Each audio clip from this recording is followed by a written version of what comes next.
Eu escolhi o texto de 1 Crônicas, capítulo 15, para ler. Ele tem alguns detalhes que me chamam mais a atenção do que 2 Samuel, capítulo 6. 2 Samuel, capítulo 6, registra o mesmo momento que está registrado, parte no capítulo 13 de 1 Crônicas e parte no capítulo 15.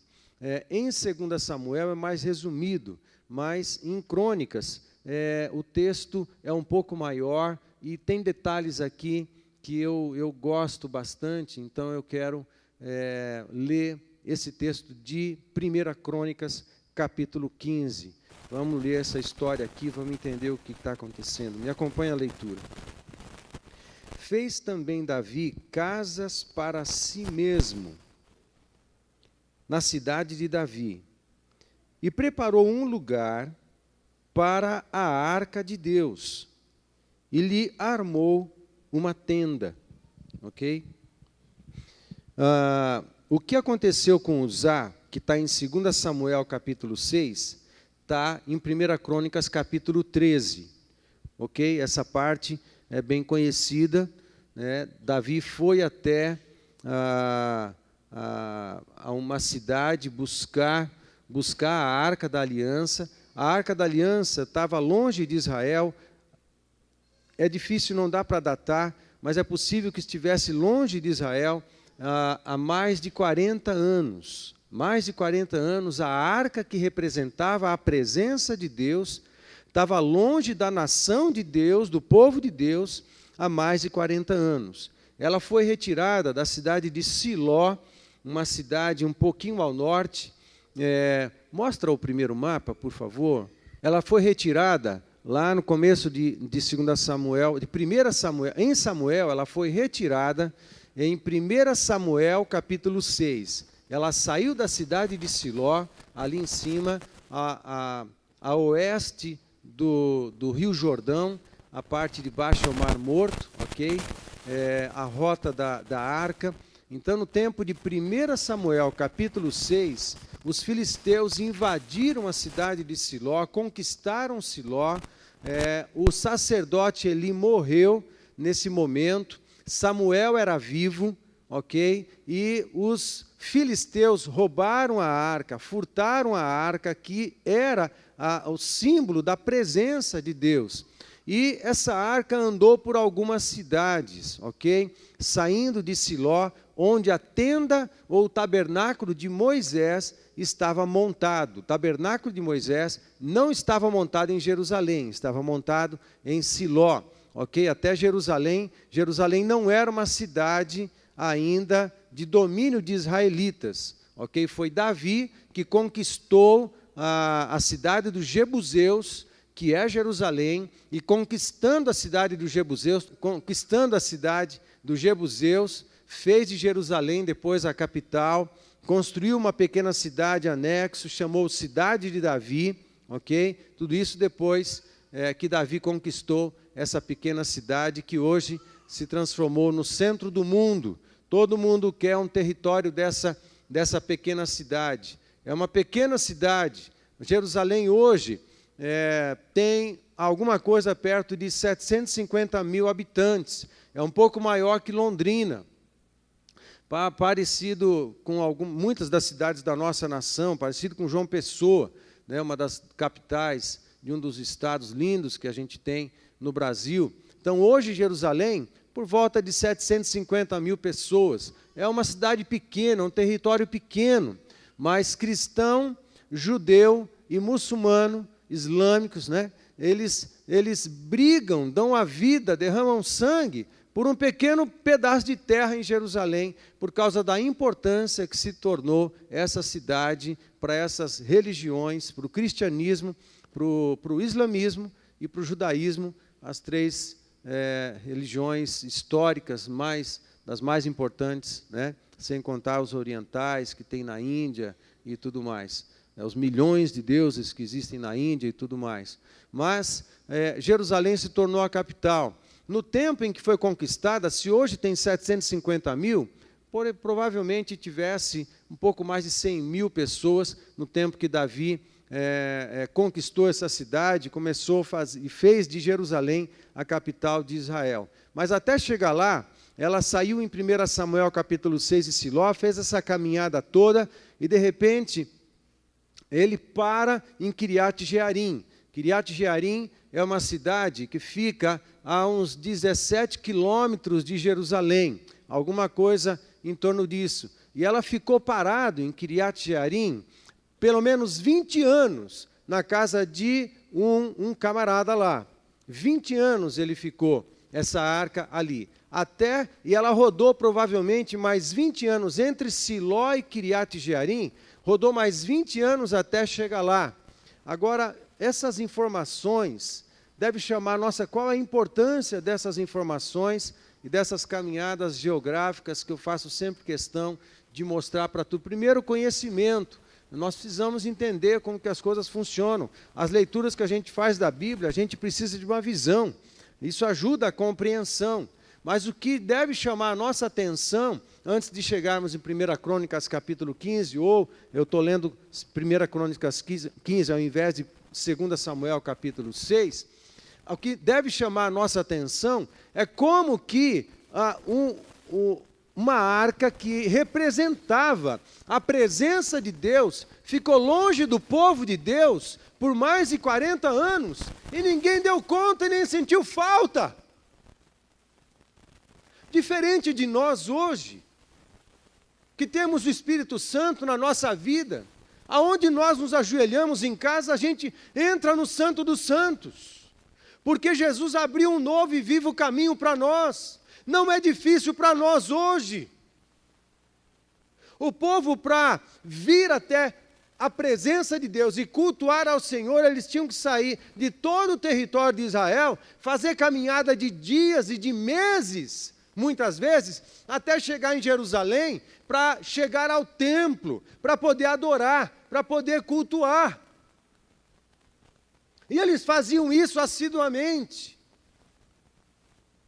Hoje você está na sua cozinha e lembra de algo que precisa orar e falar com Deus, você ajoelha e você clama pela presença de Deus e entra na sua presença e você, pela fé, você transcende o mundo material, entra na eternidade pela fé e você se põe pelo sangue de Jesus Cristo na presença do trono do Todo-Poderoso, fala com Ele, Ele te ouve e te atende.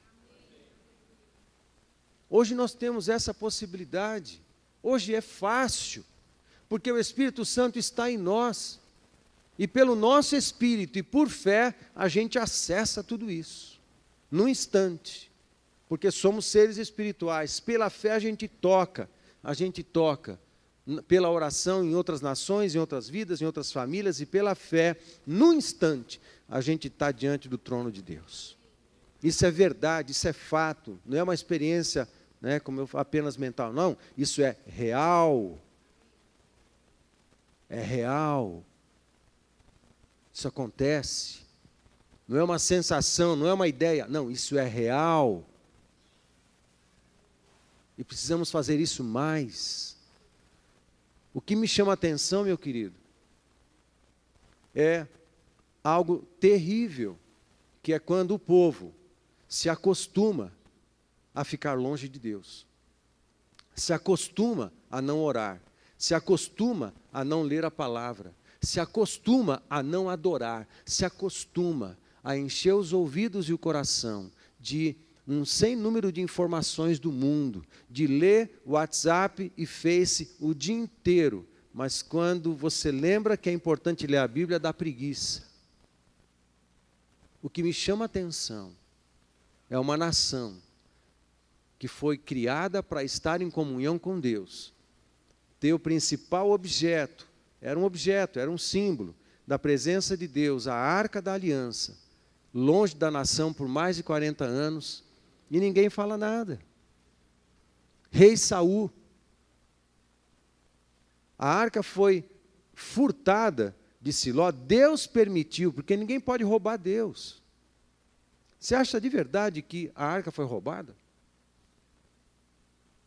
Quem pode roubar Deus? A Arca da Aliança era a presença de Deus. Acha de fato que alguém poderia fazer isso? Não. Acontece que o povo já não buscava mais a presença de Deus, e Deus se permitiu que a arca fosse deslocada do povo de Israel e ficasse no território da Filistia, longe do seu povo. Saul assume o reinado. Saul reina por 40 anos. E ele não vai buscar a arca.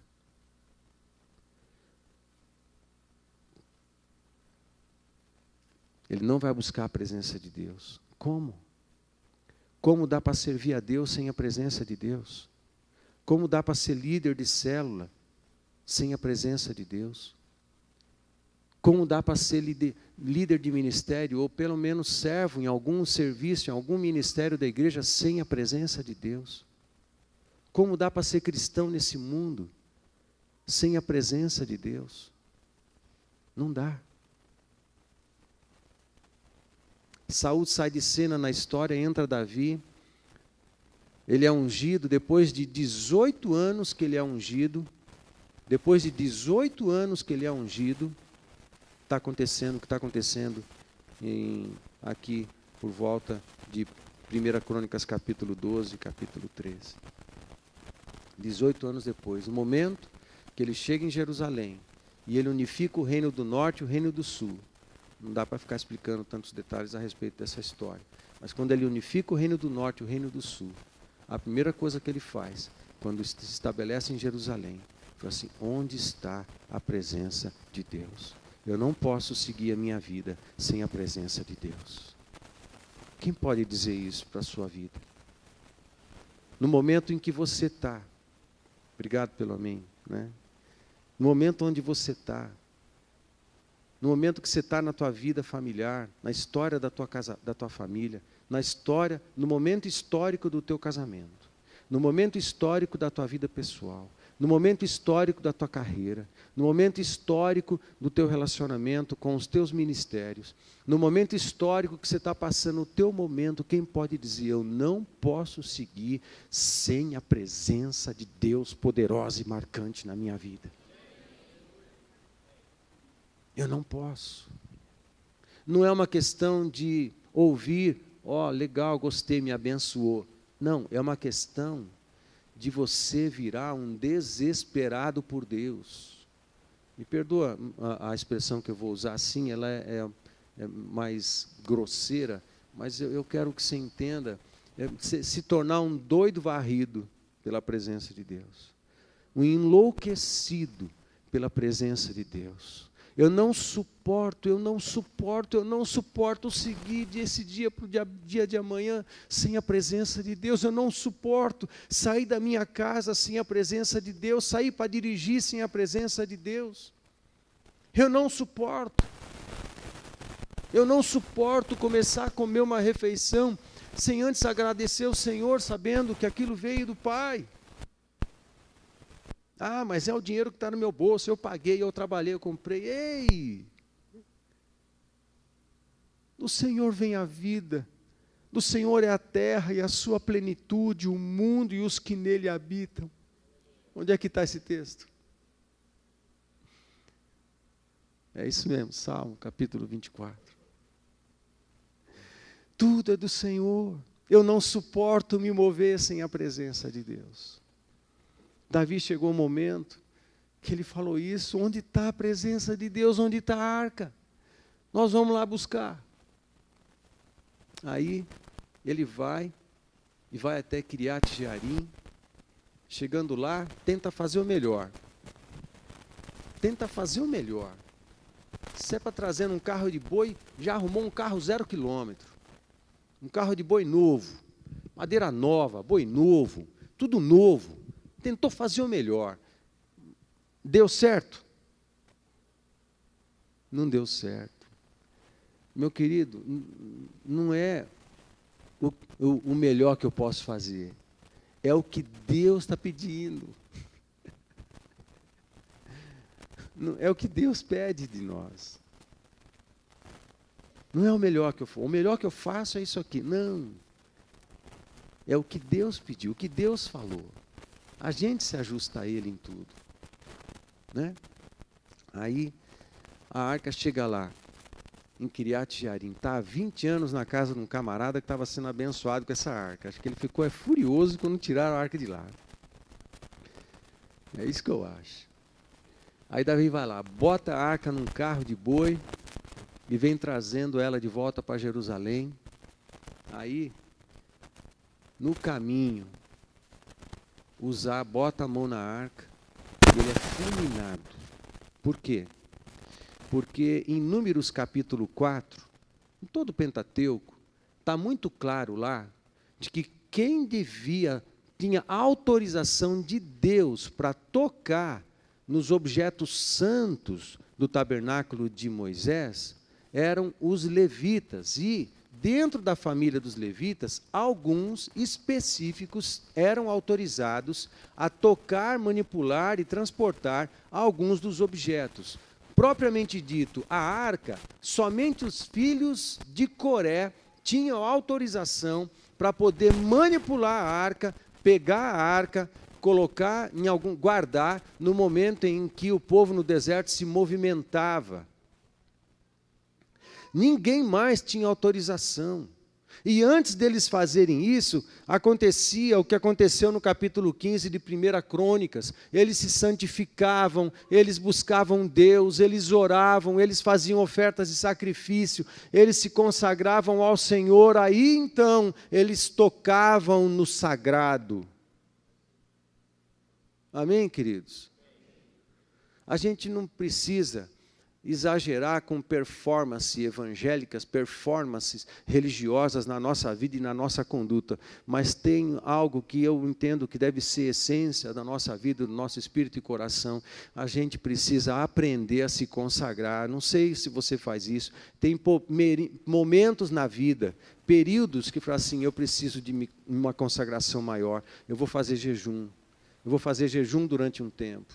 Eu vou ler a Bíblia diferente, eu vou acordar de madrugada para orar. Uma fase da nossa vida, eu preciso de um tempo maior de consagração. Eu preciso buscar mais a presença de Deus. E você investe uma parte do seu tempo, do seu dia, do seu mês, do seu ano, 2, 3 meses, se consagrando, buscando mais a presença de Deus e santificação. Porque quanto mais purificados os nossos ouvidos estiverem, mais facilmente a gente vai ouvir a voz do Espírito Santo. E eu já falei isso outras vezes, algo que a gente aprende de Deus. Amado, o Espírito Santo sempre fala bem baixinho. O Espírito Santo sempre fala bem baixinho. Então a gente tem que aprender a calar a alma. Enquanto nossa alma grita com as nossas reivindicações, reclamações, murmurações, a gente não consegue ouvir, porque o Espírito Santo fala baixinho. E um tempo de consagração e de santificação ajuda a gente a ouvir Deus. Quando a nossa alma está quieta, calada, morta, e estou pensando na mensagem do domingo passado, morta, nosso eu morto, em condições de ouvir a palavra suave que vem do Espírito do Senhor. Amém? Aí, Uzá toca nessa arca e ele morre, porque não era autorizado. Gente, as coisas são como Deus quer. É Deus quem manda. É Deus quem manda, não somos nós. Não é Deus que se ajusta a nós, somos nós que nos ajustamos a Deus. Aí, Davi fica bolado. Davi fica preocupado. Falei, como assim? Se matou Uzá, como que eu vou trazer essa arca para Jerusalém? Vai dar tudo errado. Muito bem. Aí ele manda essa arca, eu não sei se ele foi amigo da onça, de Obed-Edom, Mas que ele botou Obed-edom numa fria, botou. Porque se é para dar errado, dava errado com Obed-edom. E Obed-edom era um dos filhos de Coré. Obed-edom era da tribo de Levi. Obed-edom era um dos levitas que tinha autorização para tocar na arca. Davi sabia o que estava fazendo. Mas também não tinha tanta certeza. Por isso que ele mandou ir para a casa de Obed-edom. Então não traz para cá não. Essa arca ficou quanto tempo na casa de Obed-edom? Por isso que o nosso desafio de Obed-edom foram janeiro, fevereiro e março. Agora é para parar, buscar a Deus? Orar, ler a palavra, adorar? Jamais. A minha esperança, quando começamos o desafio, é que no final de março, nosso coração estivesse tão instigado por buscar mais a presença de Deus, que esse desafio se transformou uma loucura. Eu não quero parar mais isso, eu quero buscar Deus sempre cada vez mais. Desafio, eu quero aumentar esse negócio, eu quero mais, eu quero mais, eu quero mais, eu quero mais de Deus. Amém, queridos? Aí, alguém traz uma notícia para Davi. Davi, é o seguinte, Davizão. Ó, a arca está lá na casa de Obed-edom. E aí, qual que é o relatório? Mano, tudo dá dando certo com esse tal de Obed-edom. Cara, a presença de Deus. Você acha que o soldado falou assim com Davi? Cara, né? Acho que não, mas não faz a menor diferença, né? Cara, Obed-edom está sendo abençoado em tudo. A presença de Deus se manifestou lá e tudo foi abençoado na casa de Obed-edom. Aí, o que não está, por isso que eu vim para a 1 Crônicas, não tem um registro em 2 Samuel de algo que Davi fez entre esse momento e o momento em que ele se organizou para ir buscar a arca na casa de Obed-edom. Davi ele foi atrás da palavra de Deus, ele foi atrás de entender por que trazer a arca em carro de boi não dá certo. Ele discerniu isso nesse entreperíodo. E ele descobriu pela palavra de Deus que a arca, a presença de Deus, não se move em carros de boi. A presença de Deus só se move no ombro dos sacerdotes. Amém, queridos? Tem sacerdote aqui? Nós vivemos o sacerdócio de todos os santos. A presença de Deus só se move nos ombros dos sacerdotes. Não está na cadeira, não está na caneta, não está no prédio, não está no microfone, nem está na gravata. Está na vida dos filhos do Senhor. A presença de Deus se move aí. Aí Davi entendeu, opa, então vamos se preparar. Aí a gente entra em 1 Crônicas 15. Fez também Davi casas para si mesmo. Nesse tempo ele construiu casas para si, na cidade de Davi, um anexo da cidade dos Jebuseus, que ele chamou Jerusalém, e preparou um lugar também, bem próximo da casa de Davi, da cidade de Davi, aliás, preparou um lugar para a arca de Deus, e lhe armou uma tenda, perto da casa dele, espertão. Falei, o quê? Eu quero a arca perto de mim, bem pertinho. Agora, olha, Davi morava perto da arca, ele botou a tenda perto do palácio, perto da casa dele. Agora, olha a estrutura que ele montou para receber a arca e para acontecer enquanto a arca estivesse lá. Vamos continuar lendo. Então disse Davi, ninguém pode levar a arca de Deus, senão os levitas, porque o Senhor os elegeu para levarem a arca de Deus. Essa compreensão ele só teve depois que Uzá morreu. Ok? E os servirem para sempre. Davi reuniu a todo Israel em Jerusalém. Todo Israel em Jerusalém. Não sei, mais de 100.000 pessoas, talvez, né? os principais, em 2 Samuel capítulo 6, ele fala que eram 30 mil dos principais que ele levou da primeira vez.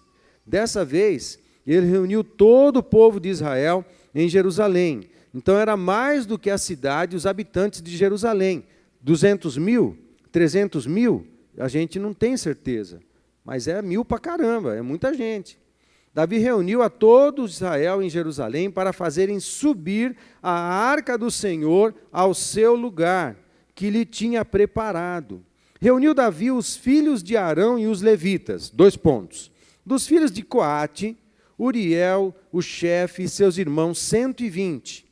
Dos filhos de Merari, Asaías, o chefe, e seus irmãos, 220. E ele dá uma lista que vai aqui até o verso 10, que somado dá quase 800 pessoas, só de levitas que estavam na comitiva principal para ir preparar o ambiente para a chegada da arca e depois acompanhar ele para pegar a arca na casa de Obed-edom, certo? Então, até o verso 10. No verso 11, chamou Davi os sacerdotes Zadok e Abiatar, e os levitas Uriel, Asaías, Joel, Semaías, Eliel e Aminadab. E lhes disse: vós sois os cabeças das famílias dos levitas. Aí o verso 12, o que ele falou para eles? Santificai-vos, vós e vossos irmãos, para que façais subir a arca do Senhor Deus de Israel ao lugar que lhe preparei. Santificai-vos. Faz muito tempo que a gente não prega uma mensagem sobre santificação, né? Faz tempo que a gente não prega sobre isso. Santificai-vos. Querem a presença de Deus, querem explodir com a presença de Deus, querem muito mais da presença de Deus. Santificai-vos. Abandona coisa que precisa ser abandonada. Abandona pecado, abandona procrastinação.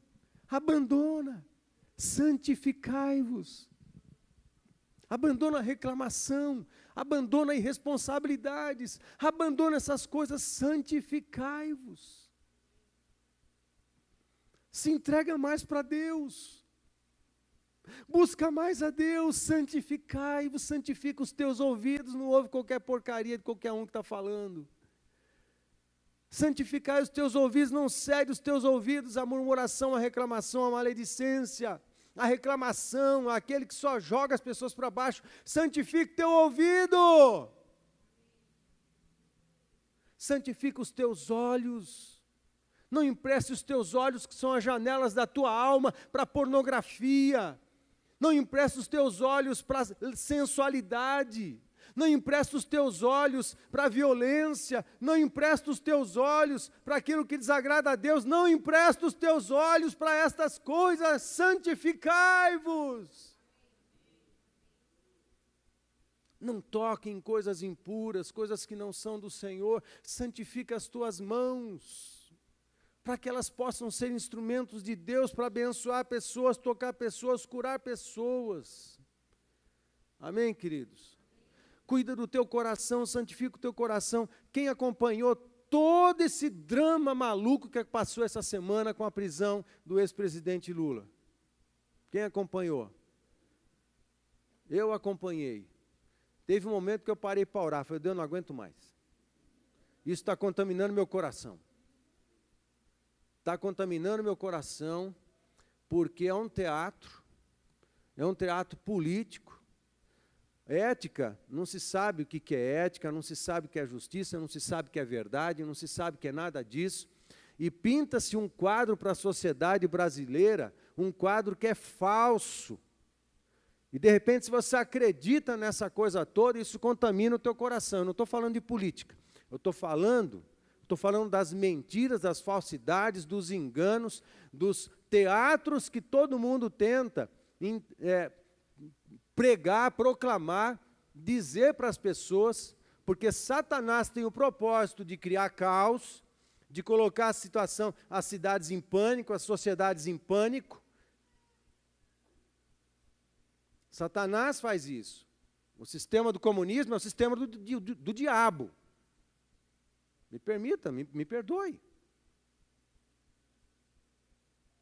Eu li, eu estudei a filosofia de todo esquerdismo. É anticristão. É anticristão, é antibíblico.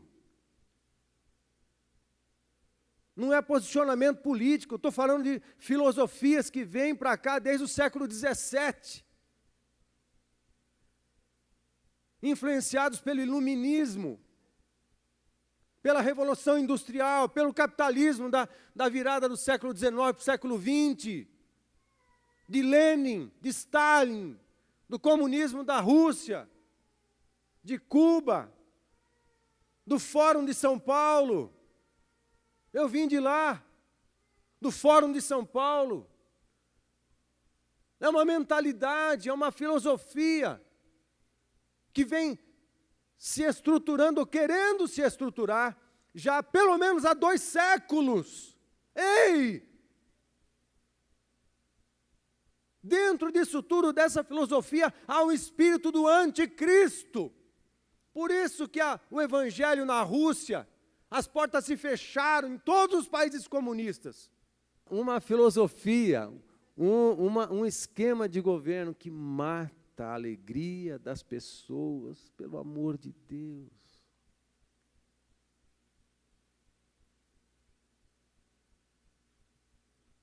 Meu querido, você tem liberdade de crer em quem você quiser, de votar em quem você quiser. A igreja não manipula nada disso. Agora, nós temos uma obrigação histórica, científica, filosófica, de ler a história e aprender com ela. Nós temos. A gente teve um momento, parei, vamos orar. Eu não quero mais ver nada, porque o meu coração está ficando contaminado. Aí eu fui ler os Salmos. Aí li vários capítulos dos Salmos. Me embebedei de Salmos. Me embriaguei de Salmos.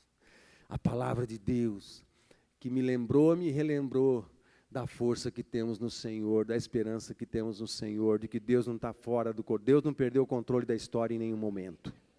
Deus não perdeu o controle da história do Brasil. Deus não perdeu o controle em nenhum instante. Em nenhum outro momento da história, tanta porcaria não veio à tona, como está vindo nesses 20 anos. Só Deus faz coisas assim. Deus está no controle da história, mas a gente não pode cair enganado nessa história, a gente precisa buscar mais a Deus, porque pode ser que os tempos piorem. Pode ser que os tempos piorem. Perseguições que a gente sempre pede para que não aconteça, pode ser que ela chegue. A gente precisa buscar Deus, mais a presença. Amém, queridos? Aí, em tempo de perseguição, não existe esse negócio, não estou com vontade de ler a Bíblia hoje. Não existe isso, meu filho. Ou você é cristão, ou está fora. Ou assume o cristianismo, o evangelho, assume Jesus, do jeito que Jesus te assumiu e morreu. Jesus te assumiu e morreu. E se o teu cristianismo, a definição de cristianismo para você, dentro de você, né? Eu sou cristão até as últimas consequências, para viver ou morrer pelo Senhor. Se não for esse tipo de cristianismo dentro de você, refaça, reveja teu cristianismo. Então, muitos de nós, na nossa geração, é crente em si mesmo. Crente nas suas vontades, nas suas opiniões, nas suas coisas. Não. Davi. Vamos lá. Santifica-se, pois visto que não a levastes da primeira vez, o Senhor nosso Deus irrompeu contra nós, porque então não o buscamos segundo nos fora ordenado. Santificaram-se, pois, os sacerdotes e levitas, para fazerem subir a arca do Senhor Deus de Israel.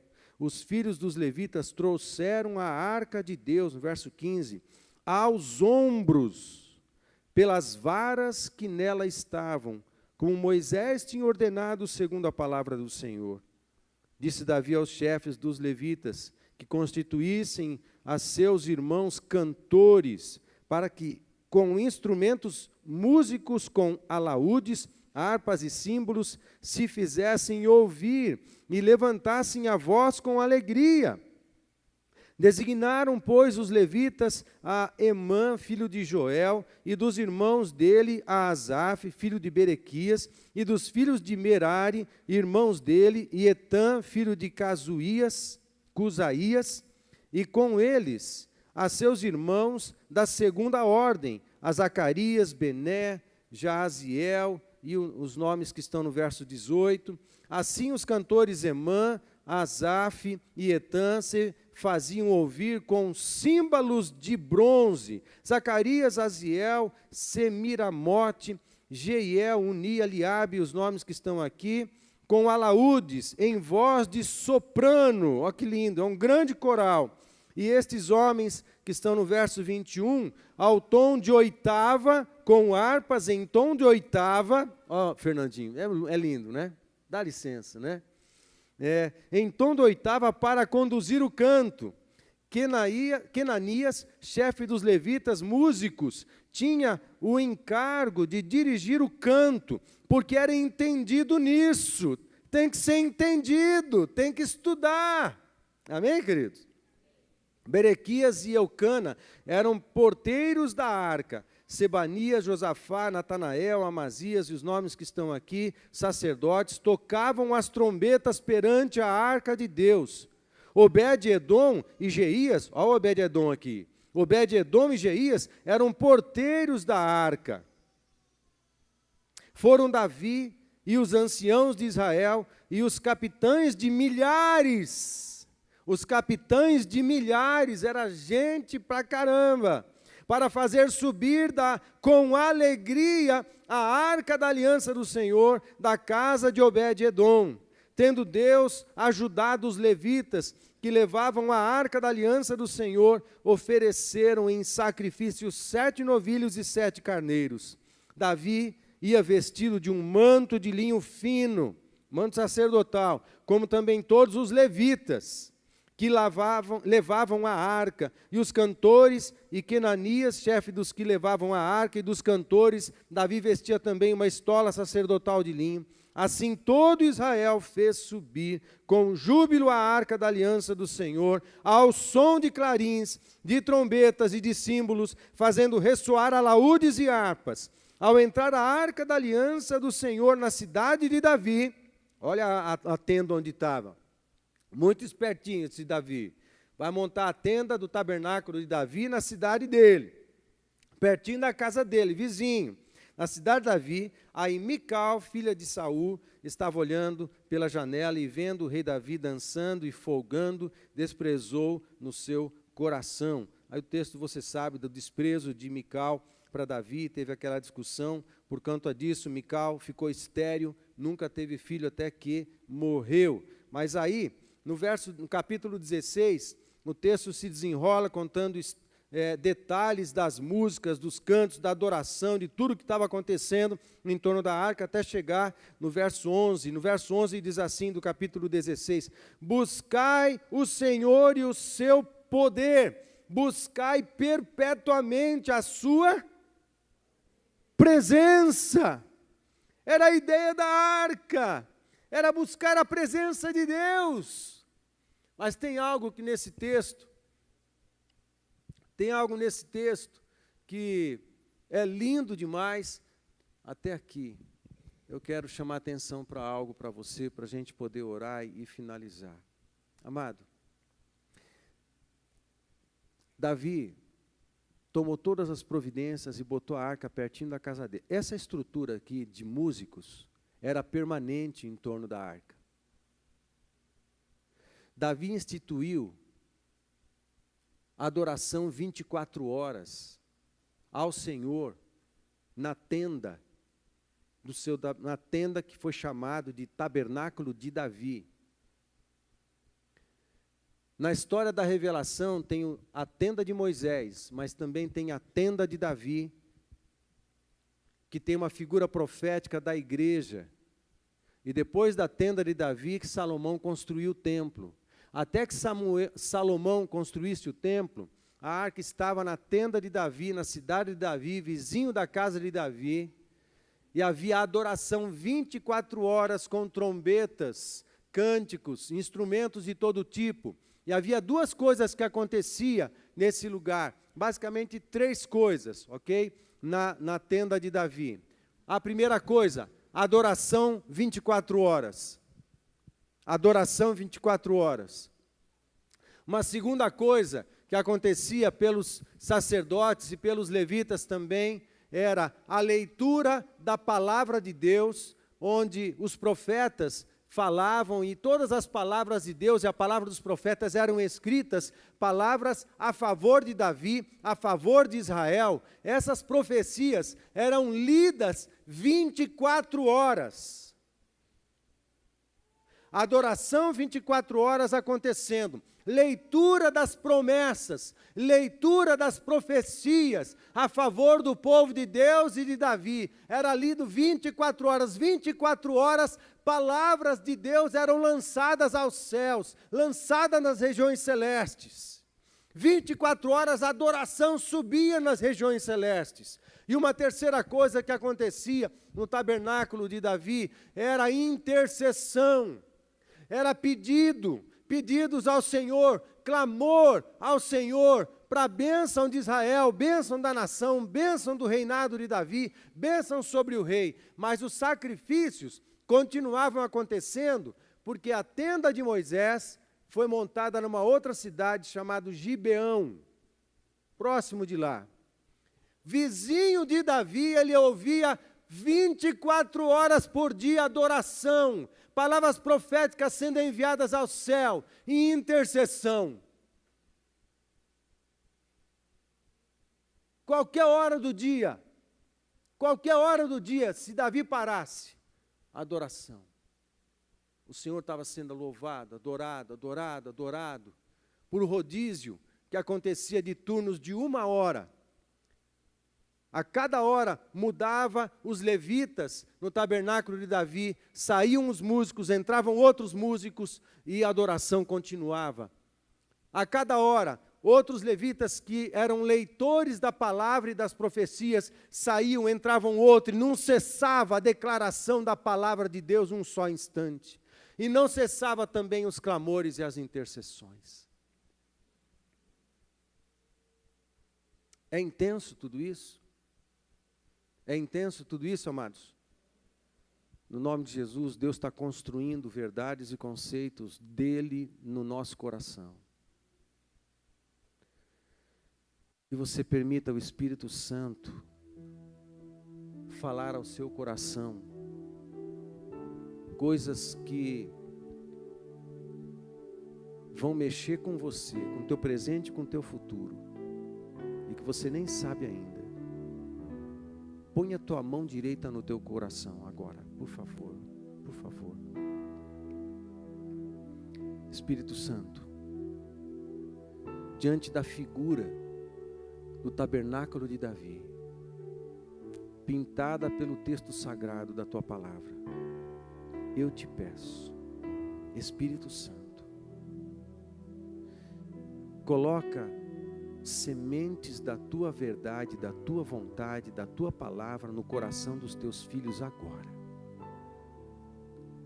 E faz queimar um fogo que eles não vão entender. Eles ainda não vão entender. Mas o fogo vai continuar queimando, queimando, queimando, queimando, queimando, para purificar, mas também para gerar um desespero insaciável pela presença de Deus. Queimando, queimando, até o momento em que o Espírito Santo vai trazer revelação e falar assim: é por isso que eu estou queimando no teu peito, é por isso que eu tenho queimado no teu peito, porque eu quero usar você. Eu quero usar você.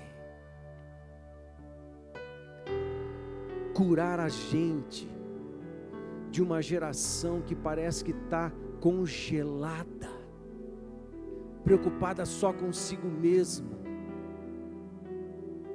preocupada só com dinheiro, entorpecida pelas más notícias da televisão.